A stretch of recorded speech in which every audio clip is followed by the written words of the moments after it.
All right, hey everyone. Yeah, that was annoying. So the stream before I even got to start, OBS crashed, and then it crashed again, and then I decided to just give it a minute, and I just waited, relaunched the program. Here we are.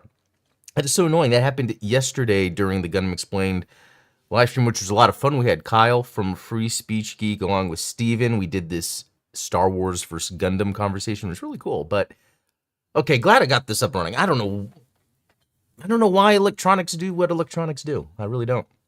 But good morning, everyone. Welcome to BlueGamer Bluecast Morning Show. I am Adam Blue, 30-plus year veteran as a video game enthusiast. And I'm not going to do the script thing anymore. Sometimes I forget to have it up. I don't need a script. I could just talk. I mean, I can. And sometimes too much. But yeah, hope everyone's doing good. So, good to see Jim Killex and Autonomous in here. Sorry you guys got kicked out of the last live stream. Anyway, so today's an interesting day, or this weekend's gonna be interesting because the Elden Ring DLC came out and I fired it up yesterday, but I have something to talk about on that, so I'll get to that shortly. Other than that, yesterday I was playing some more Portrait of Ruin, and then I was playing on the PS5 Rondo of Blood because I decided to move the PS5 back into my office because I really want to play Stellar Blade here, and I don't want to do it in front of everybody. No, I'm joking. No, I just when the PS5's in the living room, I just don't play it as much. So having it in here in my office, I can get around to Stellar Blade. But anything else, I think that was really it, because I did my live stream yesterday for Gundam Explained, got off that after work, did the stream, then did Elden Ring DLC for a little bit, and then just chilled. Yeah, let's talk about that real quick. So Elden Ring, DLC, Shadow of the Erdtree. So it requires you to be at a certain part of the game, which is pretty far into the game, and when I started up my game, it was my first time starting it up since I beat it, which is crazy to think. And I think that's true. Is that a true statement? It was back in March of 2022. It was either the day before or the morning of me leaving to go on my 10-day silent meditation retreat. It was probably the best thing to do after playing through Elden Ring. I remember after I beat, like, for instance, Bloodborne, I had this sort of, there was a term for it, and I totally forgot what the term is. It's when you're used to doing something so much gaming-wise, and then you stop, and you're like, I need more of it. It's like an addiction, but not, it's almost like the post-trauma of a Souls, where, like, the bosses in the game is so traumatic, then when you're done, you're not in that zone anymore. That's what I'm trying to say. But anyway, yeah, I fired up Elden Ring and I'm like, okay, I must be in a New Game Plus. I didn't realize it, but it was pretty far in, so I'm like right near the area. But as I'm playing the game, I get this little feeling over me like, yeah, I've done all this. I've spent a lot of time in this world. Maybe I don't need to anymore. I can't believe that same thing happened with the Dark Souls 3 DLC. I never beat the Dark Souls 3 DLC. I remember firing it up after some time being like, I've done this. And so I was getting that with the Elden Ring DLC yesterday. I could not believe it. I could not believe it. Although, I mean, it is cool because being in New Game Plus with all the gear I have, it is fun to just run around, murder monsters, be in that world again because it looks great, but it was just this feeling of dread of like, oh, I've been through all this. I'm done. So I'm curious if I'm going to get the urge to play the Elden Ring DLC. I was so hyped for it, and then I get it, and I'm like, yeah. And I was kind of feeling like I was going to feel that way. That's just a thing I've noticed I've come to the conclusion of is there are times where my mind is saying, yeah, you like this thing, Adam, but you want different experiences. You've done this. So it kind of sounds like a soft burnout. That could be a good way to put it. I think that's kind of what it is. I think that's kind of what it is. Because I think I can spend a lot of time playing a game, but every once in a while there's those little burnouts. Which a crazy one is I'm not having one with Castlevania games since I got back into them back in August of last year or something, October. And it was the same thing with beat 'em ups. Like last summer I was playing beat 'em ups up through even recently. I don't know. I'm probably going to play more of the DLC this weekend. It's not grabbing my attention like I thought Elden Ring would. Like, I'm almost more interested in going back into the Dragon's Dogma 2 world because there's more I haven't done there yet, even though I've beaten it. So we'll see. I mean, so if we were going to look at the reviews of it, I mean, they're all high. 95, 94, 97, 9.5. I mean, and what people are saying is it's pretty much what you expect. There are some minor changes to the leveling system, and people say that this DLC just feels like maybe it's like just another a game, another Elden Ring, just maybe a little smaller, but I mean, everything about it is awesome. And all the reviews are good, so yeah, that's just one of those things where, yeah, this is good. Am I going to spend much time with it? I don't know. We will see. And Autonomous, I think the difference with those, if you've played a lot of different things, so they're all Castlevania, but they aren't the same exact experience. That is a good point. That is a good point, because there is a big difference. Like playing Portrait of Ruin, you have the second character along with you. And then if I'm playing the advanced or the DS version, there's even a difference with the screens. So there's a lot of little things, that make them different. So there's that. Curious what everyone else is thinking about Elden Ring. I'm sure it's good stuff. We might talk more about them in news. Okay. I think there was a gaming leak I saw that was pretty interesting. So one, Sony is making deep cuts to the VR division, which makes sense. I feel like VR could still be a thing, but it's not the thing that I think they think it is. And someone made mention of this, like, VR should be there to support the games that already exist. You know what I mean? Like, make it to where you could play Gran Turismo, but with VR, you could play Gran Turismo and be able to look around as you're driving, things like that. Make it where it's supporting the games that are already out. And they could be doing that, and that's why they have deep cuts in the VR division, so they can, whoever's left can help support games. And then apparently there's a casting call for a new Ubisoft game called Project Hero that's possibly AC set during the Mongol Empire, which would be pretty interesting. And then Minecraft native PS5 version confirmed, which is crazy because this is that thing where we think, oh, well, there's already a PS5 version, but no, it's just the PS4 version. It's that same thing with the Marvel vs. Capcom collection coming out, where the PS5 version is really just the PS4 version. Because I guess those games don't natively work on PS5 and Series, but it's funny that Minecraft was never native PS5 when you would just assume it. Beyond Good and Evil Anniversary Edition, June 25th. Never played through Beyond Good and Evil. Play the beginning. Should I play it? I don't know. There's like games where I feel like, I want to play them. And you know what? I need to just do it because the thing I've come to recently is I don't need to beat every game I play. So I should play every game I can, but not worry about beating every game I play. Let's see. I think that was... Oh, yeah, there was this one. Motor, which is a new IP powered by id Tech.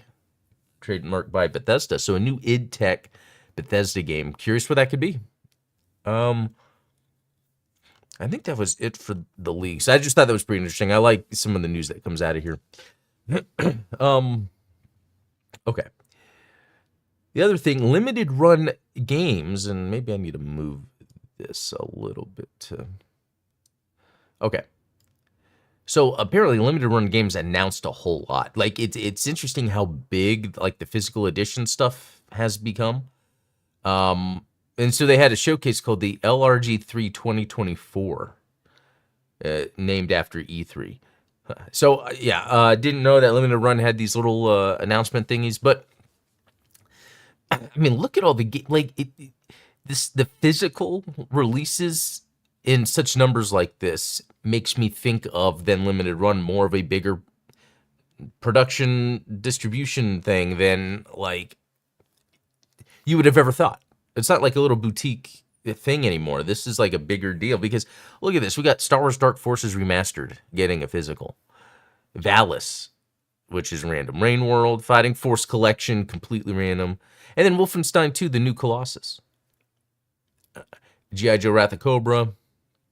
Assault Suit Linos 2 Saturn Tribute. Like, these are pretty obscure things that are getting physical releases. And a lot of it is because it's for the Switch, I wonder how much of it is, it's lucrative to have physical releases on the Switch.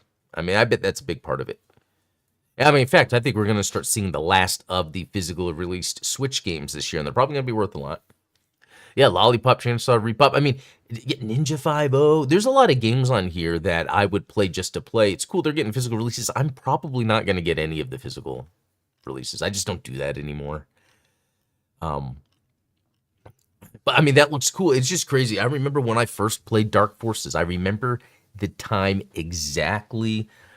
I want to say either my dad just happened to have it, or I want to say a friend let him borrow it. And I remember installing it and playing it, and it just blew my mind. First-person Star Wars. Rarely has it been done as good, in my opinion. Like, well, I think the sequel was really good. But then after that, they started just falling into the FPS tropes, where it's like, here's just an FPS with a Star Wars skin. Whereas I saw Dark Forces more of, let's make a Star Wars game that is first-person. There's a difference. Yeah, and then Valis 3, Rain World. Like, seeing all this stuff is pretty cool because not no other, but rarely any companies do this anymore because the actual IP holders aren't doing this stuff, like making these physical releases. Cosmic Fantasy Collection 2? What is it? Interesting. I don't think I've ever played these. See, it's really cool. These are just some random games I've never heard of that could be really fun. So, G.I. Joe Wrath of the Cobra. This demo is on Steam. And I think I talked about it here where I think it's fun. Just the bosses, like playing through a level, you can figure out how to cheat. Or maybe it's because I play a lot of beat 'em ups, but how to cheese like within frames of pixels. And so on the bosses, you can do that. You can kind of stand like right on them and kind of move enough to not ever get hit and just hit them. That was not their intention. I would think they just need to fix the bosses, but I've heard people say that this game isn't good. But like I said, I've played the demo and it's a great beat 'em up. Just again, the bosses are easy. If they just fix that, they'll have a good game there. But I cannot wait. Like this in Toxic Crusader. Now, this is saying 2025. But I think that's just for the physical, from what I understand. Yeah, LRG is only handling the physical version of this game, which is coming in 2025. The digital release doesn't have a release date. So, and I think that's this year. So, Assault Suit Lanos 2 Saturn Tribute. This is awesome. Is this like supposed to be a Saturn exclusive version, or maybe Saturn? It doesn't have to do with the Sega Saturn. But that is neat because, yeah, I have the first one. Great game. Snow Bros Wonderland, Gimmick 2, Penny's Big Breakaway. Yeah, a lot of... here we go, Toxic Crusaders. Again, demo's out. Demo, I don't know if it's still out, but was out for this, and that's a lot of fun. Yeah, another game without a date. So this is another one that doesn't have a release date, but it should be this year. There's a lot of cool beat-em-ups that are supposed to come out this year. Yeah, Lollipop Chainsaw. I can't wait to get back into that. It is interesting. Like, look how random this is. Rugrats, Adventures in Gameland. Like, it's so crazy that they're making a new Rugrats in general, but then making it physical. But anyway, what I was trying to get at is, like, this year, again, there's like this kind of post-COVID wake we're still in. And so, yeah, there's not a lot of big, crazy game releases this year, but there's a lot of cool little stuff and, remakes, remasters, whatever. So it's like at the end of the day, we do get a good year of gaming. Yeah, Ninja 5.0. Cannot wait for that. I never had this on Game Boy Advance. I just played the emulated version just because this was such a rare game. Or did I have it? That might have been one of the, because when I was collecting games, I did have some pretty rare ones. And then, yeah, Bubsy. Crazy stuff that, Ultron was saying for that Assault Sulanos, it is the original Saturn version rather than the remake we got a while ago. Oh, that is cool. I like that. Jim Killex, Valis actually a fairly impactful full legacy in Cosmic Fantasy is a classic space adventure JRPG. Impactful. Yeah, I've played or dabbled into some of the original releases, but yeah, then I saw it was a JRPG, moved on. But I still appreciate what it is, though. Okay. Let's see if some interesting news came about, shall we? Lowering Elden Ring's difficulty would break the game itself. So, I mean, yeah. I'm not asking for them to lower the difficulty. That's probably still a discussion, I guess. Nintendo Direct in the year ahead. So, okay, I'm just reading the news of this other website where they are just talking about the Nintendo Direct. So, nothing much really there. Although I will say, like, everyone is super pumped about all these announcements recently. And while I feel like they're good, they're just more like baseline. This is what we should expect from companies. Is that a bummer of me? But I don't know. Let's see. Beyond Good and Evil's remaster includes a new mission connecting to the second game. Okay, so the second game must really be in the works. Xbox head implies Tango Gameworks closure may have been due to a change of leadership. Okay. Interesting. Well, let's look at this. I won't get into the nitty-gritty details on what went into the decision, mostly out of respect for the people there, just because there was a lot of work that went into delivering Hi-Fi Rush, which was a great game and did well for us. I think the thing to be considered is that for us, it's as much forward-looking situation as much as it is looking back at one certain game. There are a lot of things that go into success for a game. What leadership do you have? What creative leadership do you have? Is the team the same team that shipped something successful previously? Huh. So, yeah, although he didn't specifically state it, Booty's answer appears to at least partially be referring to the departure of Tango founder Shinji Mikami. So, that could have been what it was. And I don't remember this being part of the conversation a lot when this was talked about when they were shut down. But yes, Shinji Mikami left. That was the main thing that made Grasshopper, right? Tango Gameworks. I get those confused. That's what made Tango Gameworks like a thing. And with him gone, it makes sense to me. Like, I wasn't harping on them closing that studio as much because, like, well, if their main guy that started it is gone, like, the leadership isn't there. And then you'd have to find leadership. It's like, well, if we're going to find leadership, it's better to have a leader that can make his own team instead of just, so maybe Shinji Mikami abandoned his team. I don't know. But I'm curious to see what he's going to be doing next, along with Suda51 potentially.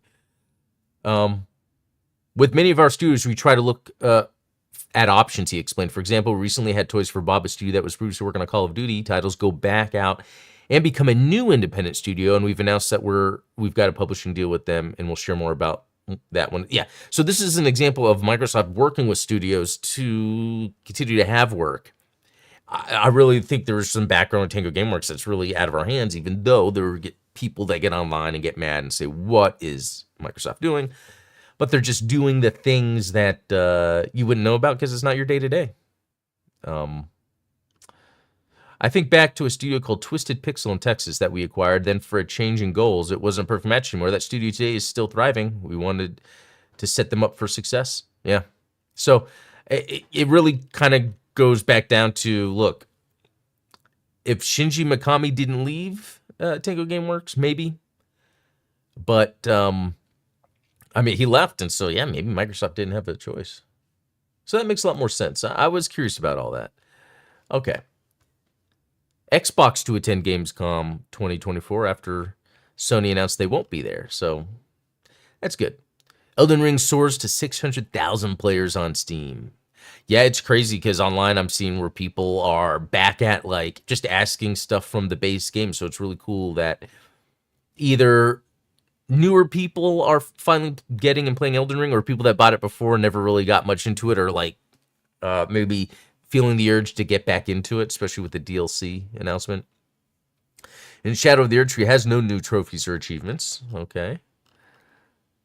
Well, let's see. I wonder. Yeah, Gex for the yeah. This is the other limited run games thing, like Fighting Force 1 and 2, getting yeah. So a lot of limited run game stuff, which we talked about. So that might be it for Friday. Yeah, not too much. I think, we had announcements like a week or so ago from a bunch of different companies, and now we have Elden Ring here. So what's the next big thing? The next big thing, I don't know, but Star Wars Outlaws, August 29th or something like that. I think that's the next big thing. So until then, maybe this weekend I'll be playing some Elden Ring, obviously some Castlevania. There's a bunch of other games too that like I need to get into. I want to do Stellar Blade here soon. But yeah, that's about it. So everyone, thanks for joining. Have a good Friday. Have a good weekend. I will see you Monday. Until then, be cool.